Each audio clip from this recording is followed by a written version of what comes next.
சுகஸ்வஸ்தி channel நேயர்களுக்கு அன்பான வணக்கங்கள். இன்றைய பதிவில் நாம் 5000 ஆண்டுகள் பழமை வாய்ந்த வைத்திய வீரராகவர் பெருமாள் கோவிலை பற்றி தான் பார்க்க இருக்கிறோம். இதுவரை நீங்கள் எங்கள் சேனலை சப்ஸ்கிரைப் செய்யாமல் இருந்திருந்தால் மறக்காம சப்ஸ்கிரைப் செஞ்சிருங்க. கூடவே பெல் பட்டனை சேர்த்து பிரஸ் பண்ணிடுங்க. 8 திவ்ய தேசங்களில் ஒன்றாகவும் மிகுந்த சக்தி வாய்ந்த திருக்குளத்தை உடைய கோவிலாகவும் நோய் தீர்க்கும் மருத்துவர் உள்ள கோவிலாகவும் திருமலிசை ஆழ்வார், திருநங்கை ஆழ்வார், துப்பூர் வேதாந்த தேசிகன் உள்ளிட்டோரால் மங்களாசாசனம் செய்யப்பட்ட கோவிலாகவும் கருதப்படும் ஸ்ரீ வைத்திய வீரராகவர் திருக்கோவிலை பற்றி தான் இன்றைய பதிவில் நாம் பார்க்க இருக்கிறோம். கோவிலை அகோபில மடமானது பராமரித்து வருகிறது. இந்த கோவிலின் 5 அடுக்கு ராஜகோபுரம் பல்லவர்களின் கட்டுமானத்தை தாங்கி அழகாக காட்சியளிக்கிறது. இந்த கோவிலில் கோபாலன், நம்மாழ்வார், சக்கரத்தாழ்வார், கணேச ஆழ்வார், ஆண்டாள், வேதாந்த தேசிகன், ராமானுஜாச்சாரியர், லக்ஷ்மி நரசிம்மர் ஆகியோருக்கு தனித்தனியே சிறு சந்நிதிகள் கட்டப்பட்டுள்ளன. இங்கு இறைவன் அரசன் தர்மசேனனின் மகள் வசுமதியை திருக்கல்யாணம் செய்து கொண்டதாக கூறப்படுகிறது. இங்குள்ள கல்வெட்டுகள் 9ஆம் நூற்றாண்டை சார்ந்த பல்லவர்களின் 2வது பாதியை குறிப்பிடுகின்றன. இக்கோவிலின் தல வரலாறை இப்போது பார்க்கலாம். ரிதயுகத்தில் புருப்புண்ணியர் என்ற முனிவர் தன் மனைவி சத்தியவதியுடன் பத்ரிகாசிரமத்தில் வசித்து வந்தார். அவர்களுக்கு பிள்ளை பேறு இல்லை. எனவே அந்த முனிவர் பிள்ளை பேறு வேண்டி புத்திர காமேஷ்டி யாகம் மிகவும் பக்தியுடனும் ஈடுபாடுடனும் செய்ய தொடங்கினார். தினமும் ஒரு நாளைக்கு 1000 முறை என்ற வகையில் ஒவ்வொரு முறைக்கும் மந்திரத்தில் ஓதி நெய் எடுத்து ஹோமகுண்டத்தில் சேர்த்து 1 வருட காலத்திற்கு யாகம் செய்து முடித்தார். யாகத்தின் இறுதி நாளன்று யாகம் முடிவு பெறும் சமயத்தில் ஸ்ரீமன் நாராயணர் ஹோம ஜுவாலையில் தோன்றி முனிவர் செய்த ஹோமத்தில் தான் மனம் மகிழ்ந்ததாகவும் முனிவர் வேண்டுவதை தருவதாகவும் கூறினார். முனிவரும் தனக்கு புத்திர பாகியமளிக்க வேண்டினார்.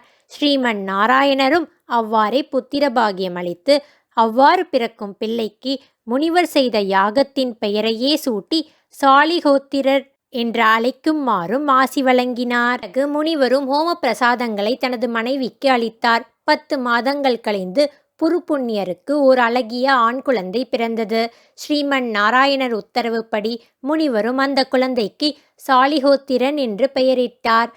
தை அமாவாசை நாளில் சாலிஹோத்திரர் திருவள்ளூர் வந்தபோது அங்கிருந்த ஹிருதாபநாசினி தீர்த்தத்தில் பிரம்மா உள்ளிட்ட தேவர்களும் வசிஷ்டர் உள்ளிட்ட முனிவர்களும் பலரும் நீராடுவதைக் கண்டார். உடனடியாக ஓராண்டு காலத்திற்கு பெருமாளை குறிவைத்து கடும் தவம் மேற்கொண்டார். 1 வருடம் கழித்து தவத்தை முடித்த சாலிஹோத்திரர் ஹிருதாபாசினியில் நீராடி காலை பூஜைகளை துவங்கினார். 1 வருட காலம் உணவும் நீரும் இன்றி தவம் மேற்கொண்டதால் அரிசி மாவு சிறிதெடுத்து அதில் கொஞ்சம் பிரசாதம் தயார் செய்தார். அந்த பிரசாதத்தை 3 பாகங்களாக்கி முதல் பகுதியை ஸ்ரீமன் நாராயணருக்கும், 2வது பகுதியை விநியோகத்திற்கும், 3வது பகுதியை தனக்கும் வைத்து கொண்டார். அப்போது ஸ்ரீமன் நாராயணர் ஓர் கில பிராமணர் வடிவம் கொண்டு சாலிகோத்திரர் விநியோகம் செய்ய காத்திருக்கும் இடத்திற்கு வந்தார்.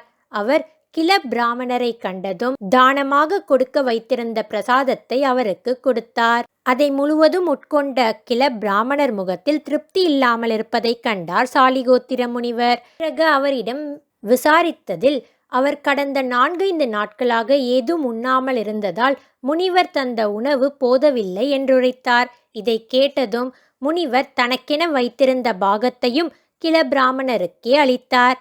வந்த விருந்தாளியும் திருப்தி அடைந்த பின்னர், நான் படுத்து ஓய்வெடுப்பது எங்கு, எவ்வுள் என்று சாலிஹோத்திரரிடம் கேட்டார். வந்திருப்பவர் ஸ்ரீமன் நாராயணர் என்பதை அறிந்து கொள்ளாமல் சாலிஹோத்திர முனிவரும் தனது குடிசையை காட்டி இவ்வுள் உறங்குங்கள் என்று கூறினார். சிறிது நேரம் கழித்து அங்கு வந்த முனிவர் அவரது குடிசையில் சயன கோலத்தில் இருக்கும் வீரராகவரை கண்டு மிகவும் ஆனந்தம் கொண்டார். தன்னிடம் வந்து பிரசாதத்தை அருந்தியது ஸ்ரீமன் நாராயணர் என்று தெரிந்ததும் மிகுந்த மகிழ்ச்சியுற்றார். பின்னர் அவரை வணங்கி இங்கேயே அவர் கோயில் கொள்ள வேண்டும் என்று சத்தியம் செய்ய சொன்னார். பெருமாளும் அந்த சத்தியத்திற்கு ஏற்ப நோய் தீர்க்கும் மருத்துவராக வைத்திய வீரராகவர் என்ற நாமம் கொண்டு இங்கு அருள்பாலிக்கிறார். இக்கோவிலில் இடம்பெற்றுள்ள சாலிகோத்திர மகரிஷிக்கு தை அமாவாசை அன்று பெருமாள் காட்சி தந்ததால் தை அமாவாசை வழிபாட்டுக்கு உகந்ததாகவும் இத்தலம் கருதப்படுகிறது. இத்தினத்தில் முன்னோர்களுக்கு தர்ப்பணம் செய்து வழிபடுவதும் சிறந்த பலனை தரும் என்பது ஐதீகம். சிவபெருமான் தனது தோஷம் நீங்க இத்தலத்து பெருமாளை வணங்கி தோஷம் நீங்க பெற்றதாகவும் தல வரலாற்றில் குறிப்பிடப்பட்டுள்ளது. தீராத நோயால் வருந்துபவர்கள் 9 கரைகளுடன் அமைந்துள்ள தீர்த்தத்தில் நீராடி பெருமாளை தரிசித்தால் நோய்கள் அனைத்தும் நீங்கும் என்பது பக்தர்களின் நம்பிக்கை. இத்தலத்தில் அமாவாசை தினம் சிறந்த வழிபாட்டு நாளாக கருதப்படுகிறது. இது தவிர பிரம்மோற்சவம், சித்திரை உற்சவம் வெகு விமர்சையாக கொண்டாடப்படுகிறது. புரட்டாசி மாத சனிக்கிழமை, நவராத்திரி, வைகுண்ட ஏகாதசி போன்ற வழிபாட்டு தினங்களும் சிறப்பாக கொண்டாடப்படுகின்றன. இங்குள்ள திருக்குளம் ஹிருதாபநாசினி மிகவும் புனிதமானதாகும். இந்த திருக்குளத்தை பார்த்தாலோ தொட்டாலோ நீராடினாலோ மனதிலுள்ள அனைத்து வேதனைகளும் தீரும் அளவிற்கு புனிதத்தை தரும். கங்கை, கோதாவரி நதிகளை விட புனிதமானதாக கருதப்படுகிறது. திருக்குளத்திற்கு நடுவில் உள்ள மண்டபத்தில் திருவிழாக்களும் நடைபெறுகின்றன. திருவள்ளூர் பல்வேறு முனிவர்கள் வாழ்ந்த அடர்ந்த காடாக இருந்தமையால் பிக்ஷாரண்யம் என்று புராண காலத்தில் அழைக்கப்பட்டது.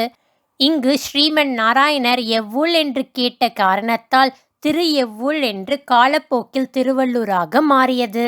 கடந்த 1999 கோபுரங்கள் அனைத்தும் சீரமைக்கப்பட்டு கும்பாபிஷேக விழா மிகவும் விமர்சையாக நடைபெற்றது. இத்தனை சிறப்புகள் நிறைந்த ஸ்ரீ வைத்திய வீரராகவர் திருக்கோயிலானது சென்னையிலிருந்து 40 கிலோமீட்டர் தொலைவில் உள்ள திருவள்ளூரில் அமைந்துள்ளது. ட்ரெயின், பேருந்து வசதிகளும் உள்ளன. அதனையும் நாம் பயன்படுத்தி கொள்ளலாம். இந்த கோவிலின் லொகேஷனை நான் டிஸ்கிரிப்ஷன் பாக்ஸிலும் கொடுத்திருக்கேன். அதையும் நீங்கள் பயன்படுத்தி கொள்ளலாம். இந்த கோவிலுக்கு நீங்கள் ஏற்கனவே போயிருக்கீங்கன்னா உங்களுடைய எக்ஸ்பீரியன்ஸையும் கமெண்ட் பாக்ஸில் ஷேர் பண்ணுங்க. அது மற்றவங்களுக்கு உதவியாக இருக்கும். இது போன்ற ஆன்மீக பதிவுகளை நீங்கள் உடனே பெற எங்கள் சேனலை மறக்காமல் சப்ஸ்கிரைப் செஞ்சுருங்க. கூடவே பெல் பட்டனையும் சேர்த்து ப்ரெஸ் பண்ணிடுங்க. இன்றைக்கு இந்த பதிவு உங்களுக்கு பயனுள்ளதாக இருக்கும் என்று நம்புகிறேன். மீண்டும் உங்களை அடுத்த பதிவில் சந்திக்கும் வரை நன்றி, வணக்கம். இந்த வீடியோ உங்களுக்கு பிடிச்சிருந்தா லைக் பண்ணுங்கள், கமெண்ட் பண்ணுங்கள், ஷேர் பண்ணுங்கள். மறக்காமல் சப்ஸ்கிரைப் பண்ணுங்கள்.